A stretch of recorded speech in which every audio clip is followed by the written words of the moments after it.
देख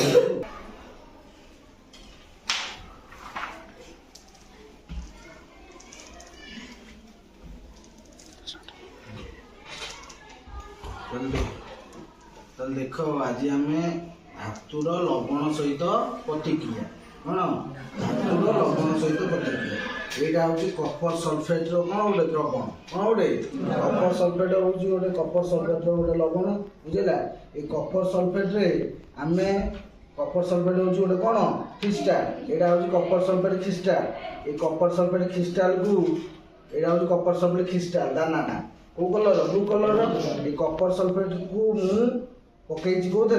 ना जल सहित है एवं कपर सल्फेट द्रवण कौन होता आम कहे गोटे कौन ना गोटे उच्च प्रतिक्रियाशील धातु ताठू निम्न प्रतिक्रियाशील धातुर लवण से धातु को विस्थापन कर बुझेगा तेणु आम ये कौन कर कपर सल्फेट नहींचे है दीटा बिकर नहींचे दीटा बिकर कपर सल्फेट नहींचे आईटा हूँ आयरन सल्फेट द्रवण कौन यहाँ आयरन सल्फेट गोटे बुझेगा तार कपर सल्फेट रे आम कौन ना जानीचे जे जिंक गोटे उच्च प्रतिक्रियाशील धातु है तापर जिंक ठार कम प्रतिक्रियाशील होउछि कि आयरन एवं आयरन ठार कम प्रतिक्रियाशील होउछि कपर कौन कपर तेणु प्रतिक्रियाशीलता होउछि कौन zinc greater than iron greater than copper ताले आमे कपर सल्फेट द्रवण रे बा कपर सल्फेट एटा होउछि गोटे कौन लवण कौन गोटे लवण ए कपर सल्फेट लवण रे आमे एटा गोटे कौन ना लुहा लुहा कंटाटे कौन एटा ताले कपर सल्फेट लवण देख यार रंग कौन ना ब्लू कलर जेते आमे गोटे लुहा को पकेइबा कौन पकेइबा लुहा को पकेइबा बुझिला ताले देखिबा कौन ना लुहा आयरन कपर सल्फेट सहित कौन करिवो प्रतिक्रिया करिवो कौन करिवो प्रतिक्रिया करिवो एवं प्रतिक्रिया करिकिना कौन हबो ना आयरन सल्फेट कौन आयरन सल्फेट हैला एवं कौन कपर विस्थापित हम कौन कपर विस्थापित हम बुझेगा तेणु यहाँ आम लुहा कंटा को पकईचे कौथे ना कपर सल्फेट देख पकईचे बुझेगा कपर सल्फेट पकईवा फल कौन ना आयरन कपर सल्फेट रु कपर को विस्थापित कर कौन हम ना आयरन सल्फेट देख यहाँ देख ये गोटे कौन बादामी वर्णर गोटे कौन ना ये आयरन जेहेतु उच्च प्रतिक्रियाशील कपर ठारू कपर सल्फेट लवण रु कपर को कौन करिवो विस्थापित करिवो कौन करिवो विस्थापित करिवो बुझेला आमे एटा आ गोटे बिकर नेचे कपर सल्फेट एथरा आमे कौन पकेबा देखो जिंक खंड गोटे पकेबा कौन पकेबा जिंक खंड खंड पकेबा तो जिंक एटा होची कोन ना जिंक रो गोटे मेटल कोन गोटे मेटल बुझेला ए जिंक मेटल हला जिंक कपर सल्फेट रु कपर को कौन करिवो विस्थापित करिवो बुझेला जेतला आमे जिंक मेटल को कोथरे पकेबा ना कपर सल्फेट रे पकेबा जिंक का कौन कपर सल्फेट सहित प्रतिक्रिया करिवो एवं कपर सल्फेट रु कपर को कौन करिवो विस्थापित करिवो एवं जिंक सल्फेट रो गोटे कौन लवण सृष्टि हो कौन सृष्टि हो लवण सृष्टि हो बुझेला आमे देख ए बिकर को छाड़ी देबा बुझेला ये है कौन ना आयरन सल्फेट कौन है आयरन सल्फेट ये आयरन सल्फेट आम यहाँ गोटे लवण बुझेगा ये आम कौन करवा ना ये जो जिंक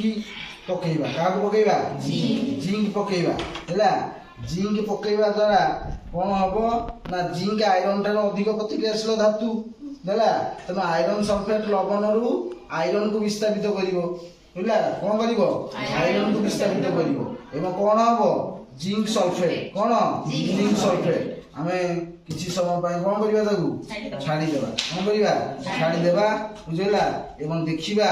जे कौन देखो जिंक सल्फेट हैला गोटे वर्णहीन कौन वर्णहीन हम कौन हम साधारणतः जिंक सल्फेटा धला कौन किंतु ये कपर सल्फेट जो मिसिला बुझेगा जिंकटा हूँ गोटे कौन ना आम देखिले कि कलर ना आमे देखले एटा कोन पूरा व्हाइट कलर की कलर व्हाइट एटा हला कोन जिंक टा होची हमर व्हाइट कलर हला जत्ते बेले आमे एटे कोउथरे पकेइले ना कपर सल्फेट रे पकेइले देखो हला कपर सल्फेट रे पकेइया फल रे कोन हला ना ये देखो कोन हो जाई वर्णहीन कोन हबो वर्णहीन हो जाई बुझला जिंक कोन हला एटा वर्णहीन हो गला बुझला तेनु जिंक कपर सल्फेट रु कपर को कोन करिवो विस्तारित करिवो एवं कोन हबो जिंक सल्फेट हला एवं कपर विस्तारित हबो बुझला सेही बडी भाबरे देखो एटा होची हमर कोन हम लुहा कंटा पकेइछि कोन पकेइछि लुहा कंटा ये का सहित प्रतिक्रिया करिवो कपर सल्फेट सहित प्रतिक्रिया करिवो एवं लुहा कपर सल्फेट रु कपर को कोन करिवो विस्तारित करिवो बुझला एवं कोन ना आयरन सल्फेट हो कोन हबो तो जत्ते बेला हमें ए जो आयरन सल्फेट रे काकू ना जिंक काकू जिंक की पकेइ जे बुझला जिंक कोन करिवो ना आयरन सल्फेट रु आयरन को कोन करिवो विस्तारित करिवो बुझला तेनो गोटे उच्च प्रतिक्रियाशील धातु ताठारु निम्न प्रतिक्रियाशील धातुर लवण रु से धातु को कोन करिवो विस्तारित करिवो बुझला तो धातुर लवण सहित प्रतिक्रिया गोटे विस्थापन प्रतिक्रिया कोन गोटे विस्थापन कपर आयरन सल्फेट रु आयरन को विस्थापन कर परिबो नाही कि जिंक की विस्थापन कर परिबो नाही काईना कपर होची निम्न प्रतिक्रियाशील धातु बुझला तो जिंक आयरन सल्फेट रु आयरन को विस्थापन कर परिबो एवं कपर सल्फेट को कपर को मध्य विस्थापन करी पारिबो कपर सल्फेट होची गोटे नील वर्ण आयरन सल्फेट होची गोटे कोन ना साधारणतः ईसत रंगर बुझला एवं जिंक होची गोटे कोन वर्णहीन बुझला ये होची धातुर कोन लवण सहित प्रतिक्रिया बुझला।